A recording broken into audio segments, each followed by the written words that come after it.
Vocero de la bancada de Morena en la Cámara de Diputados. Vamos a conversar con él acerca de varios de los temas que están ahorita hirviendo en la estufa.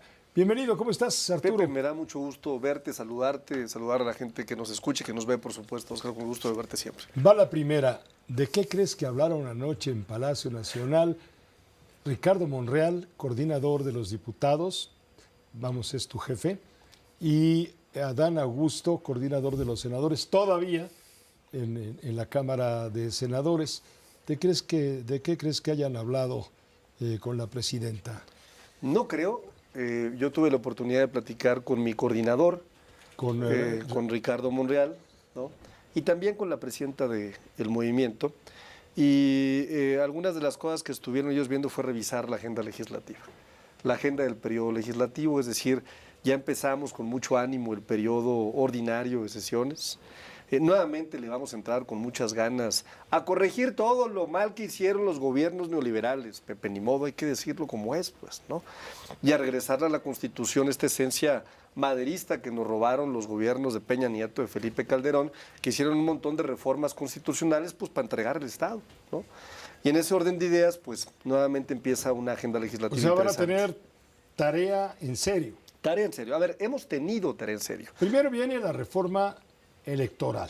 Yo supongo que es la prioridad. No, a ver, la reforma electoral no está planteada para este periodo ordinario. Está planteada para revisarse en una comisión presidencial. Correcto, la de Pablo. Integrada en un grupo interdisciplinario, en donde se convocarán a varios expertos, habrá foros abiertos para que se nutra esta iniciativa de ley y en enero del 2026 se entregue, digamos, el primer borrador. Para que dizque se oiga la voz de todos. No para que y al final se imponga la voz de ustedes. No, Pepe, para que se escuche la voz del pueblo de México que está con este gran movimiento y que nos ha exigido que ya no quiere alitos morenos, que ya no quiere Ricardos Anayas, es decir, prófugos de la justicia por delitos de lavado de dinero y que lleguen acá como senadores, Pepe, como senadores y que se sienten ahí en la curul. ¿No te han metido al bote todavía a ti? Oye, pues, ¿qué pasó? Hace 8 días se andaba persiguiendo un policía. Decían que una denuncia, ¿no? Y que una comisión y nomás fue puro aire, pura mentira, como todo. Ah, por cierto, Pepe, te quiero anunciar algo muy importante. Venga. Tú sabes que hay un ejercicio de información en la Cámara de Diputados que inicié yo como vocero, que es la legislativa del pueblo, algo similar a la Mañanera del Pueblo que hacemos una vez por semana. Pues el día jueves, estás cordialmente invitado, por supuesto, ¿no? En este ejercicio donde se conectan más de 20,000 personas a las plataformas digitales, vamos a anunciar un sitio muy importante digital que se llama lasmentirasdelpan.com. Y entonces, como han dicho tantas mentiras, que ya no sabemos ni cuáles son. La semana pasada pues mandaban persiguiendo supuestamente a mí y pues aquí ando por lo menos hoy sin denuncia penal y sin comisión que me hayan puesto, nada. Ni traes un amparo en la bolsa. No, pues como que les voy a traer yo amparos, por favor, ni que fuera yo Alito Moreno, ni que fuera yo Ricardo Anaya, ¿no? Aquí andamos. Y en ese orden de ideas nos parece muy importante sí dar a conocer, ya con mucha seriedad, una página que pueda desmentir con datos duros, Pepe. O sea, cada que venga una mentira, cada que venga una calumnia, el dato duro que deje muy claro la realidad y la verdad, no otra idea retórica. ¿Quién en las mentiras? Es mejor incluso porque vamos a acompañar siempre de una fuente oficial, la verdad que está matando a la mentira, ¿no? Entonces, lasmentirasdelpan.com, que también pueden ser del PRI, porque ya sabes que son lo mismo el PRI y el PAN, y en el PAN, pues Jorge Romero, que aunque es líder del cártel inmobiliario, le dice gran líder supremo a Alito Moreno, ¿no? Y ahora Morena en el poder no viene siendo lo mismo que fue el PRI en su momento, cuando estábamos hablando de Ernesto Zedillo, justamente, cuando reformó el Poder Judicial, sobre todo la Suprema Corte de Justicia, ¿sí? Hace exactamente 30 años. Sí. Como haya sido, él reformó y duró 30 años, hoy fue la última sesión, donde Norma Piña, a quien ustedes odian, dijo, así como nosotros hemos juzgado, seremos juzgados por la historia. Sí.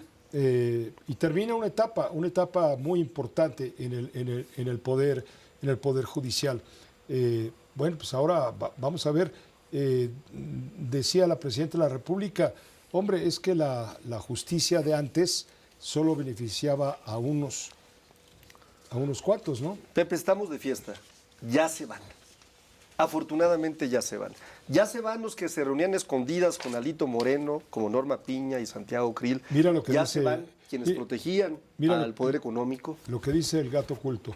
Fin de una era del poder judicial que servía a unos cuantos. A unos muy cuantos. Y que ahora la nueva Suprema Corte de Justicia del acordeón servirá a otros cuantos. Pues servirá a millones de mexicanos y mexicanos. Imagínate la diferencia. ¿Tú qué crees que sea mejor, Pepe? Que los ministros y las ministras sean electos o elegidos por el número de senadores, es decir, por no más de 90 personas, o por 13 millones de mexicanas y mexicanos. Siempre será mejor que participen la mayor parte de mexicanos y mexicanos. Sí, pero no me dices lo más importante, que cada uno de esos 13 millones que votaron llevaban un acordeón. No, no llevaban acordeón, no, es el ingenio Arturo del Ávila, mexicano. ponle palomita, Arturo Ávila. A ver, ¿yo qué hice? Yo en lo personal, yo estudié muy bien a las candidatas, a los candidatos, y cuando llegué a la urna llevaba también anotado en un papelito, pues una lista para no equivocarme, para no errar. Incluso hay ejercicios que han elaborado varios académicos que muestran que las combinaciones fueron completamente distintas. Es decir, si hubiera habido una línea específica del Estado hegemónico, del que hablan muchos comentócratas, pues los votos hubieran sido muchísimos para un lado y para el otro. Y fíjate que no fue así. De hecho, quien se esperaba, en teoría, que ganara como presidenta o presidente, no fue. Acabó dándonos una sorpresa un hombre que viene de los pueblos originarios, a los que desprecia tanto la oposición, que por cierto obtuvo, querido Pepe, más votos él solito que lo que obtuvo el PRI en el 2024. Fíjate nomás qué legitimidad trae este hombre. No, pues qué buenos acordeones. Pero en fin, bueno, viene una nueva época, vienen ustedes con la agenda legislativa, evidentemente pues se echa a andar todo este diálogo en busca de una reforma electoral de consenso. Pero, ¿qué tienen pendiente de septiembre a diciembre cuando termina el periodo ordinario de esta legislatura? Cosas que a la gente le interese, porque hay mucho atrasado. A ver, Pepe, vamos con cosas bien interesantes. Por un lado, vamos a hacer una modificación del artículo 73 constitucional. ¿Para qué? Para entrarle de lleno al delito de la extorsión. Como tú sabes, todos los delitos en el gobierno de la transformación y de la doctora Claudia Sheinbaum han tenido una reducción significativa. El único delito que ha presentado un alza es la extorsión, ¿no?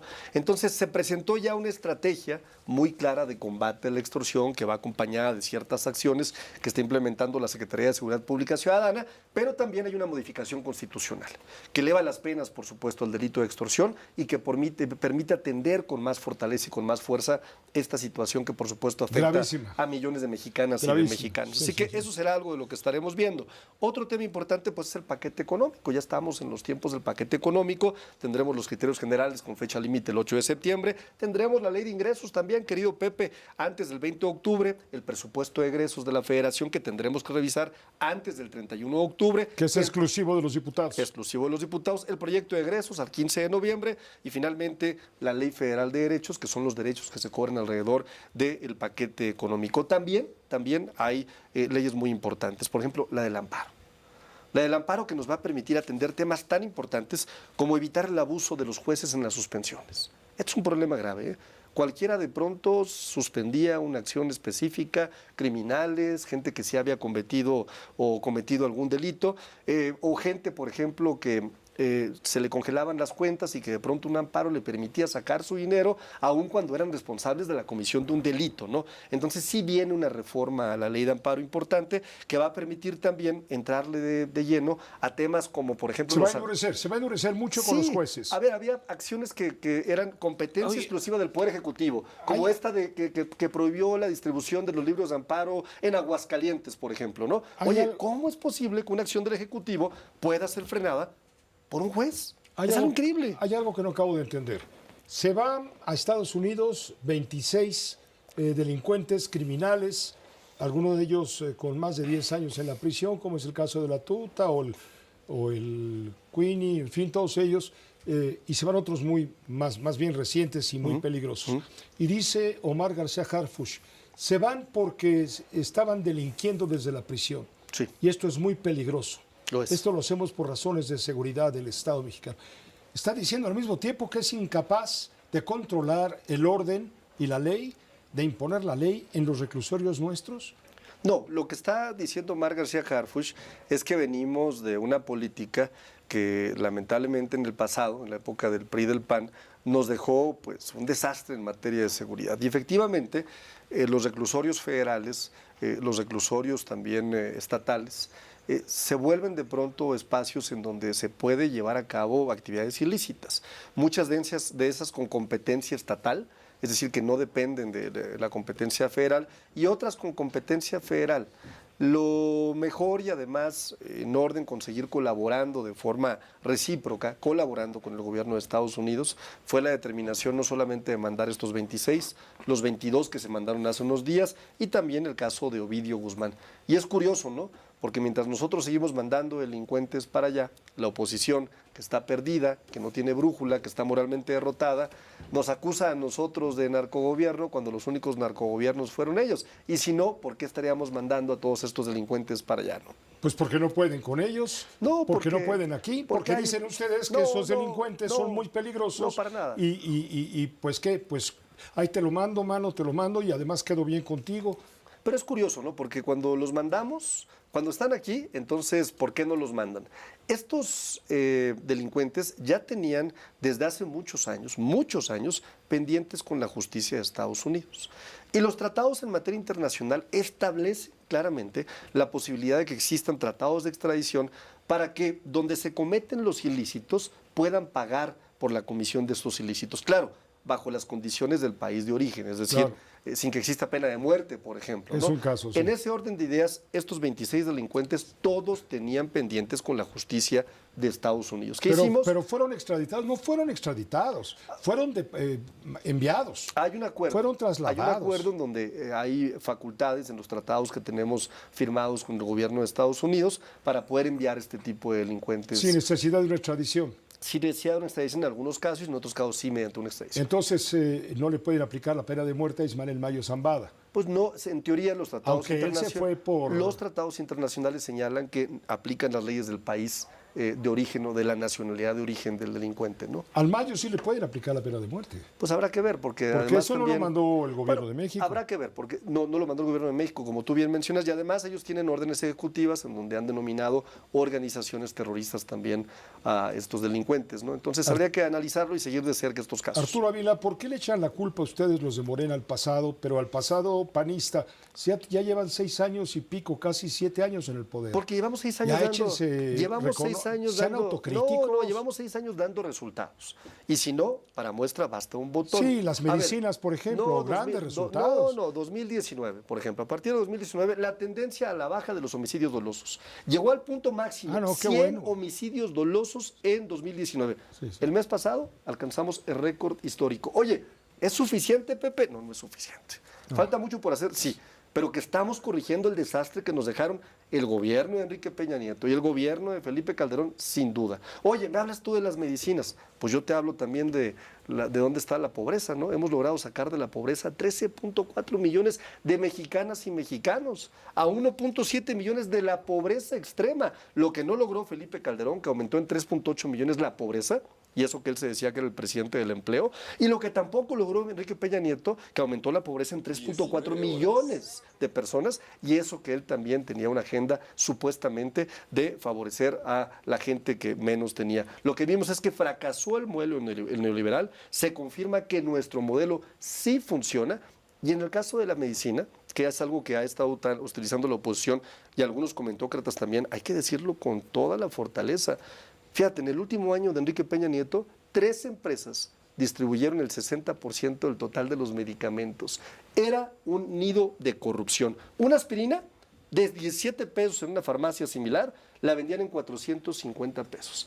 Claro que hubo una enorme resistencia, Pepe. Pues era un negociazo de unos cuantos, por supuesto, lleno de corrupción, por supuesto. ¿Qué pasa cuando llega nuestro gobierno? Pues hay una resistencia, se provoca incluso un desabasto, y tiene que el gobierno empezar a buscar fabricantes de forma directa y esquemas distintos que nos permitan dar una atención universal a millones de mexicanas y mexicanos. Y eso sin mencionar que nos dejaron 317 hospitales sin tener uso alguno, sin equipo médico, sin nada absolutamente, que hoy ya están habilitados. Hay IMSS Bienestar, ya lo firmaron 23 estados, 24 con Yucatán, y estoy seguro, Pepe, que en los próximos meses, en los próximos días, veremos que el gobierno del doctor Claudia Sheinbaum sí da resultados, Pepe. Arturo Ávila, te agradecemos mucho el haberte tomado la molestia de venir con nosotros a esta mesa. Siempre eres invitado, por supuesto, muy especial. Ya no hablamos de Andy, ya no hablamos de Beatriz Gutiérrez Müller, ya no hablamos del cacique de ¿dónde es? De Palenque. Ya no lo hicimos porque no dio tiempo, porque te llevaste todo el tiempo nada más presumiendo lo bien que ha hecho la Morena y lo mal que lo hacían los gobiernos anteriores. Como siempre echa la culpa al de atrás. No, pero es la verdad, Pepe. Tú lo sabes, tú lo sabes. Claro, no lo quieres reconocer tampoco, pero mira, yo estoy seguro que muy en el fondo de tu corazón, ¿no? Hay un moreno allá adentro también. Muchas gracias, Arturo Ávila. No te confundas, no veas fantasmas, por favor. Nos vemos hoy Te en dejo 8. la agenda legislativa, Pepe. Ándale, ya Gracias. la estudiamos y la Claro que sí. charlamos. ¿Te Ahí parece? estamos puestos. Muchas gracias. Gracias, Arturo Ávila. Vamos a una pausa